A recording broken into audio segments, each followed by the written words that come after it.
నా లైఫ్‌లో నీకెవ్వరు అంత మాట్లాడలేదు అంకుల్. ఫస్ట్ టైమ్ ఈ అమ్మాయి నన్ను సైకో అంది. Very insulting. Very insulting. అల్లుడు గారు, దయచేసి మీరు ఆ మాటలు మర్చిపోండి. నేను దాన్ని మందలించాను. మొదటిసారి చేయి చేసుకున్నాను. ఇప్పటివరకు మహాని గట్టిగా మందలించింది కూడా లేదు. అందుకే, అందుకే మీరు బాగా గారాబం చేసి ఇలా తయారు చేశారు. ఆ పాంపరింగ్ మీ ఇంటి వరకు ఉంటే పర్వాలేదు. మా దాకా వస్తేనే డేంజర్. చిన్న పిల్ల. నేను సర్ది చెప్తాను. ఇక నుంచి మీతో అలా బిహేవ్ చేయకుండా నేను చూసుకుంటాను. ఈ అమ్మాయి గురించి కంగారు పడి టెన్షన్‌గా నేను గదా ఫోను చేశాను. ఆ విషయం గూడా అర్థం చేసుకోకుండా సైకో అంటుందిరా నువ్వు. ఈ విషయం మా పేరెంట్స్ దాకా వెళ్తే ఎంత గొడవ జరుగుతుందో తెలుసా? బాబు, అంత పని చేయొద్దు. ఇంకిక్కడ వదిలేసేయండి. అవును రాకపోతే ఖచ్చితంగా బాధపడతారా? నీకెందుకు? ఇంకోసారి ఇలా ప్రవర్తించకుండా నేను చూసుకుంటాను కదా! అవును బాబు. మీకు మా అమ్మాయి మీద ఎంత బాధ్యత లేకపోతే తనకేమైందోనని కంగారు పడతారో, ఆ విషయం అర్థం చేసుకోలేక ఏదో మాట్లాడేసింది. ఇది ఇంకోసారి రిపీట్ కాకుండా చూసుకోండి. చాలు. వస్తా. హారిక కాల్ చేసని చెప్పింది బావ. జరిగిన విషయంలో తప్పంతా మా సిస్టర్‌దే. నీ తప్పేం లేదు. తన తరపున నేను సారీ చెప్తున్నాను. I'm extremely sorry. ఈ అందరికి నేనే అర్థమవుతుంది. తప్పెవరిదో తెలుస్తుంది. కానీ మీ అమ్మాయికే నా గురించి ఇంకా అర్థం కావడం లేదు. మీరే కొంచెం అర్థమయ్యేలా చెప్పండి. వస్తానక్క. చెప్పండి. వాడికి సారీల మీద సారీలు చెప్పండి. రేపు వీడి అసలు రంగు బయటపడ్డాక మీ అమ్మాయికి ఎన్ని సారీలు చెప్పినా లాభం ఉండదు. పాపం తనెంత బాధపడుతుందో ఆలోచించకుండా ఫ్యామిలీ, ఫ్యామిలీ వీడికి సారీలు చెప్తున్నారు. వెళ్ళి మహాన్‌కి హారిక వాహన్ తీసుకురా. నాన్న పిలుస్తున్నారా? వాడంటే నేను రాను. వాడు వీడు అన్నావు అట్లా ఊరుకోను. రారా? ఇంకో చెంప మిగిలింది. నువ్వు కూడా కొట్టు. రా, కొట్టు. మహురా, మహు, మహు బుక్కు. చూడు నేను తీసుకొస్తాను. చేసిందంతా చేసి ఏడుస్తుంది. తొందరగా తీసుకురా. వాహ్! పద. నేను కూడా మాట్లాడాలి. అనుకున్నారా? ఆగు. ఏంటి ఆవేశం? చిన్నపిల్లలకి చెప్పిన పాటవి మళ్ళీ మళ్ళీ చెప్పినట్టు వీడికి చెప్పింది చెప్పి చెప్పి నాకు విసుగొస్తుంది. ఆహా! మామయ్య ఒక నిర్ణయం తీసుకున్నానంటే అందులో మార్కుందో. సరే, జీవం అంటే దాన్ని చూద్దాం. నీ ప్రవర్తన నాకు నచ్చలేదు. నాకు వాడి ప్రవర్తన నచ్చలేదు. అతను సంస్కారంతోనే ప్రవర్తించాడు. కోపం చూపించకుండా వెళ్ళాడు. సైకో అన్నా పడ్డాడు. సైకో కాబట్టి పడ్డాడు. ఎవడైనా ఎవరికైనా ఆఖరికి సొంత పెళ్ళానికైనా 200 సార్లు కాల్ చేస్తారా? అతను పెళ్లికి ముందే బాధ్యతగా ఫీల్ అయ్యాడు. అది బాధ్యతలో లేదు. నన్ను పారిస్ అనుకుంటున్నాడు. ఏం మాట్లాడుతున్నావే? నీ మీద శ్రద్ధ చూపించడం కూడా తప్పేనా? మీరు ఒక భ్రమలో ఫిక్స్ అయిపోయి ఉన్నారు. అందులోంచి బయటపడితే తప్ప మీకు అతని గురించి అర్థం కాదు. ఓకే. నువ్వు మొదటి నుంచి అతన్ని రాక్షసుని చేసి మాట్లాడుతున్నావు. మీరు మనిషిని చేసి మాట్లాడుతున్నారు. నా దృష్టిలో అతను మనిషే కాదు. చాలా పో. చాలా మాట్లాడావు. వింటున్నాను కదా అని అంటూనే ఉన్నావు. నిన్నంతగా ప్రేమించే మనిషి నీకు మనిషిలా కనిపించదా నీతో? నీ మంచి కోసం, నీ భవిష్యత్తు కోసం నేను తీసుకున్న నిర్ణయం నీకు నచ్చడం లేదు. ఎందుకు? మీ ప్రేమని మీరు ఇంకో కోణంలో చూపిస్తున్నారు. అతని ప్రేమని అతను ఇంకో రకంగా చూపిస్తున్నాడు. మీరేమో నన్ను ఒక మట్టి బొమ్మని చేసి మీ ఇష్టం వచ్చినట్టు ఆడుకుంటున్నారు. ఇక అతనైతే అసలు నన్ను ఒక మనిషిలాగే చూడటం లేదు. అది ప్రేమ కాదు, టార్చర్. జీవితాంతం నేను టార్చర్‌ని భరించలేను. నాన్న నాకు వాడు వద్దు. ఏయ్! ఏంటి? ఏంటి నా ఇప్పుడు అడుగుతున్నాను చెప్పు. కారణం చెప్పు. మొదటి నుంచి కారణాలు చెప్తానే ఉన్నాను. అందుకే అడుగుతున్నాను. అన్ని విధాలా తగిన సంబంధం తీసుకొస్తే రోజుకో వంక చెప్పి మాట్లాడుతున్నావు. అతనంతట అతనే వద్దనుకునేలా అవమానించి పంపిస్తున్నావు. ఎందుకు? ఎందుకంటే నీ మనసులో వేరే ఎవరినైనా ప్రేమించి నాన్న ఏం మాట్లాడుతున్నావు నాన్న? నీ మనసులో ఎవరైనా ఉన్నారా అని అడుగుతున్నాను. అందుకే ఈ పెళ్లిని చెడగొట్టాలని చూస్తున్నావా? జీటి మూవీ ఏది? మహాకితను నచ్చలేదు. అంతే. ఇక దీని కారణమే లేదు. ఏంటండి? మన కూతుర్ని మనమే అనుమానించడం ఏంటి? ఎవడి కోసమో నన్ను కొట్టావు. ఏనాడు లేనిది నా మీద అరిచావు. దానికి నేను కుమిలి కుమిలి ఏడుస్తున్నాను.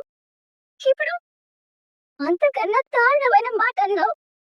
నేనెలాంటిదన్నో తెలిసి కూడా నా గురించి తప్పుగా ఆలోచిస్తున్నావు. అంతకన్నా చంపేనా చంపేయండి, నన్ను చంపేయండి, నన్ను చంపేయండి. ఏయ్! వాహ్! నన్ను చంపేయండి నాన్న, చంపేయండి నాన్న. చాలు చాలు. ఇంకా ఇప్పటి వరకు జరిగిందంతా నేను వదిలేస్తాను. నువ్వు వదిలే. కానీ ఇక నుంచి పెళ్ళై నువ్వు అతనితో అత్తారింటికి వెళ్ళిపోయేదాకా నోరు విప్పడానికి వీలేదు. ఈ పెళ్లి ఆపమని అడగడానికి వీలేదు. ఏదో ఒకటి చేసి ఈ పెళ్లి ఆపాలనుకున్నావో నేనేం చేస్తానో నాకే తెలీదు. ఒసేయ్, ఏమైంది నీకు? అంత మంచి అబ్బాయి నచ్చకపోవడం ఏంటి? ఈ పెళ్లి జరగాలి. లేదంటే 10 మందిలో మీ నాన్న పరువు ప్రతిష్టలు ఏమైపోతాయో తెలుసా? నా మాట విని పూర్తిగా అతనే చేసుకో. ఆ అబ్బాయితో గొడవలు పడకుండా సంతోషంగా ఎలా ఉండాలనేది ఆలోచించుకో. దాన్ని వెతికేసుకురావడం ఆపి పెళ్లికి రెడీ చేయి. ఏంటదినా? ఇన్ని సంవత్సరాలు నేనేం చేయాలనుకున్నా వాళ్ళకి నచ్చిందే చేయమన్నారు. కనీసం పెళ్లి విషయంలోనైనా నా ఇష్టానికి విలువిస్తారని చూస్తుంటే అందరూ ఒకే మాట మీద ఉన్నారు. నా తప్పు లేకుండా మా నాన్న కొట్టడమే కాక నేనెవన్ ఛీ! నేనెవరినో ప్రేమిస్తున్నానంటారా? నాకు 2 విషయాలు అర్థమవుతున్నాయి మహా. భూషి సరైన వాడు కాదు. ఆ విషయంలో నీకేమనిపిస్తుందో నాకు అది అనిపిస్తుంది. ఇక రెండోది, నువ్వు ఏం చేసినా ఏం మాట్లాడినా ఇంట్లో కదా. సో పెళ్లి చేసుకుని అతన్ని మార్చుకోవడం తప్ప ఇంక నీ చేతుల్లో ఏమీ లేదు. మరి నేనుండి ఏం లాభం? చూస్తూ ఊరుకుంటానా? ఈ పిరికి పిల్లని ఆ పెళ్ళికొడుకు ఇచ్చేదాకా గేర్ చేసి రాలేదు. ఎలా? ఈ జాతరకి నేను ఈ ఇంట్లో నుంచి బయటపడాలి. స్వీట్. నేను ఈ ఇల్లు వదిలి మా వాళ్ళందరినీ వదిలి గడప దాటి బయటికి అడుగు పెట్టాలనుకుంటున్నాను. నేను బయటపడటానికి సాయం చేస్తారా? దాదా మీరు ఇంత ధైర్యం ఉందా? ధైర్యమా? కాదు. కిరికితనమా? అది కాదు. నాకు ఒక వ్యక్తిత్వం ఉంది. ఒక ఉనికి ఉంది. అస్తిత్వం ఉంది. వీటన్నిటిని బతికించుకోవడానికి వెళ్తున్నాను. నన్నెవరికో దానంగాను భారంగాను సమర్పించుకోలేక నన్ను నేను కాపాడుకోవడానికి వెళ్తున్నాను. ఆడపిల్లకు పెళ్లి వద్దంటే ఇంకెవడో ఉన్నాడనుకునే శాంత స్వభావాల నుంచి ఆడపిల్ల అభిప్రాయానికి, అభిరుచికి, ఆత్మగౌరవానికి ఏమాత్రం విలువివ్వని ఈ పెత్తరికం నుంచి, కన్న ప్రేమ కన్నా కమ్యూనిటీ కోసం గింజుకు చచ్చే ఈ మూకత్వం నుంచి మొదటిసారి స్వేచ్ఛ కోరుకుంటూ నేను బయటికి రావాలనుకుంటున్నాను.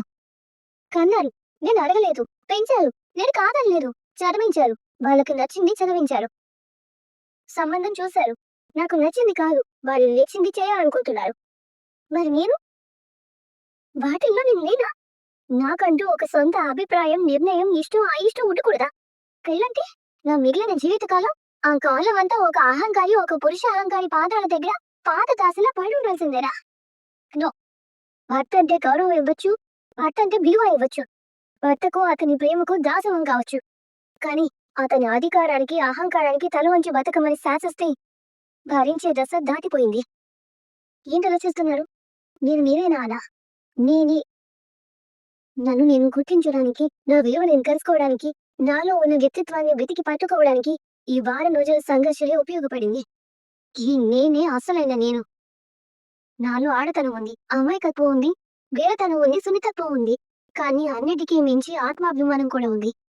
నా తండ్రి ఒక మగవాడి పైశాచికత్వాన్ని కూడా ప్రేమగా గుర్తించమని నా మీద చేసుకున్నాడు. నా తండ్రి నాకిష్టం లేని మగవాడిని పెళ్లి చేసుకోను అన్నందుకు నాకేదో ప్రేమ వ్యవహారం ఉందని అనుమానించాడు. అక్కడే అక్కడే మా నాన్న మీద నాకు నమ్మకం పోయింది. ఆ పసుపు తడే నాకు ఒరితాడుగా మారుతుందని ఎత్తి నోరు బాదుకుని చెప్పినా వినలేని ఆ పెద్దరికం మీద గౌరవం పోయింది. నేను బయటకొస్తాను. ఈ పంజరం దాటి ఏనాడు బయట ప్రపంచం చూడందని కాబట్టి, నాకు ఒక మనిషి సహాయం అవసరం కాబట్టి, ఈ సలహా మీరిచ్చిందే కాబట్టి నన్ను బయటికి పంపించడానికి హెల్ప్ చేయండి. ఈ నిర్ణయం పూర్తిగా తీసుకుంటున్నారా? అన్ని ఏర్పాట్లు చేశాక మళ్ళీ వెనకడుగు వేయరు కదా? మీకింకా అనుమానమే అవసరం లేదు. ఈ ఇల్లు నా గురించి ఆలోచించలేదు. నేను ఈ ఇంటి గురించి ఆలోచించను. అనుమానాలు, అవమానాలు, అధికారాలు అన్నీ కలిసి నన్ను పూర్తిగా రెచ్చగొట్టాయి. పూర్తి ఆత్మవిశ్వాసంతో నేను బయటపడాలి అనుకుంటున్నాను. ఏర్పాట్లు చేయండి. డబ్బు నేనిస్తాను. బయటికి దాటించండి. నేను సిద్ధంగా ఉన్నాను. ఈ రాత్రికి నేను బయటపడాలి. గుర్తుపెట్టుకోండి. ఇంత కొత్తగా ఉందండి. ఈవిడ ఈ కోణం కూడా ఉందా? మహాలక్ష్మి మహాకాళిక మారిపోయింది. తలంబ్రాల కోసం బియ్యం తీసి పెట్టాను. ఇంటికి తినిపితాం అత్తయ్య. తలంబ్రాలు పెళ్లి రోజే కలపాలి. అవి రాత్రిపూట కలిపి నిద్రపోనివ్వద్దు అంటారు. తెల్లవారేసరికి వాడి శక్తి పోతుందంట. అవునా? ఈ విషయం నిజంగా నాకు తెలియదు. జీలకర్ర బెల్లం మనమే తీసుకెళ్ళాలి. అది కూడా తెల్లారాకే చేయాలి. ఇప్పుడు రెడీ చేయకూడదు. అలాగే అక్క. వాళ్ళకి ఎటువంటి ఇబ్బంది లేకుండా చూసుకోవాలి. ఇంకా కొంతమంది సెలబ్రిటీస్ వస్తున్నారు. వాళ్ళని జాగ్రత్తగా చూసుకోవాలి. ఆ మనిషికి పెడుతున్నాను ఆరవటిలా కూతో వాళ్ళని తిరిగి పొమ్మని. సెలబ్రిటీస్ కోసం అవసరం పెట్టు సరేనా? కట్టలు సర్దుకోవాలి. డబ్బు పెట్టుకోవాలి. కానీ మధ్యలో ఎవరైనా వస్తే దొరికిపోతాను. కాసేపు ఆగాలి. మధు పడకలన్నీ పీటల మీద పెట్టాలి. వాటిని తీసుకురా. అలాగే దెయ్యం. ఆగమ్మా ఒక నిమిషం. కొంత దైవం గుడికి వెళ్ళి బట్టలు పెట్టి మొక్క తెచ్చుకోవాలి కదా. అవునండి. గుడికి తీసుకెళ్లాల్సినవన్నీ రెడీగా పెట్టాను.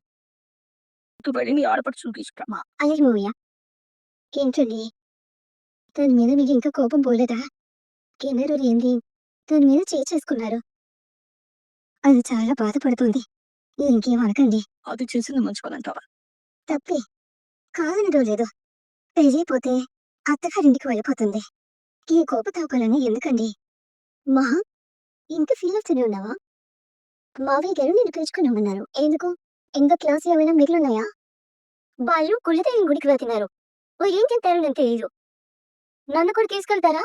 ఏమో నిజంగా నాకు తెలీదు. ఓరా నేను బయటికి రాను. గుడికి వెళ్ళను. మహా ఇప్పటికి చాలా పెద్ద గొడవ జరిగింది. నువ్వు ఇంకా దాన్ని కంటిన్యూ చేయకు. ప్లీజ్ మహా. వదిన నా కోసంనా? సా అది అవన్నీ గుడికి తీసుకెళ్ళాలి. కార్లో పెట్టంచు. అంతేనా? ఇంతే. అలాగే మనం కూడా దైవం గుడికి వెళ్తున్నామని చెప్పు. మహా వినపడుతుంది. ఒకవేళ అల్లుడు గారు ఫోన్ చేస్తే ఎత్తి మర్యాదగా మాట్లాడమని చెప్పు. లిఫ్ట్ చేయకుండా సైలెంట్ లో పెట్టి మళ్ళీ ఇబ్బంది పెడితే ఊరుకోరండి. ఇది కూడా వినపడి నేనే దానికి శత్రువుని కారని చెప్పు. నా వంతు చూడడానికి కూడా ఏ తప్ప లేదు. పూర్తిగా పెళ్లి చేసుకొని కాపురే చేసుకోండి చాలు. అలా మనీ జరుగు. వచ్చేసరికి రాత్రి అవుతుందమ్మా. ఇంట్లో సిగ్గు. ఆ. ఏమండి? ఏమండి? మహాను ఒంటరిగా వదిలి వెళ్ళడం మంచిది కాదనిపిస్తుందండి. ఒంటరిగా ఉంటే ఏంటట? ఏమో ఎందుకు మనసు ఒప్పుకోవడం లేదు. అది చాలా బాధపడుతుంది. అవును కానీ హారిక ఉంది అయినా సరే ఒక్క నిమిషం ఉండండి.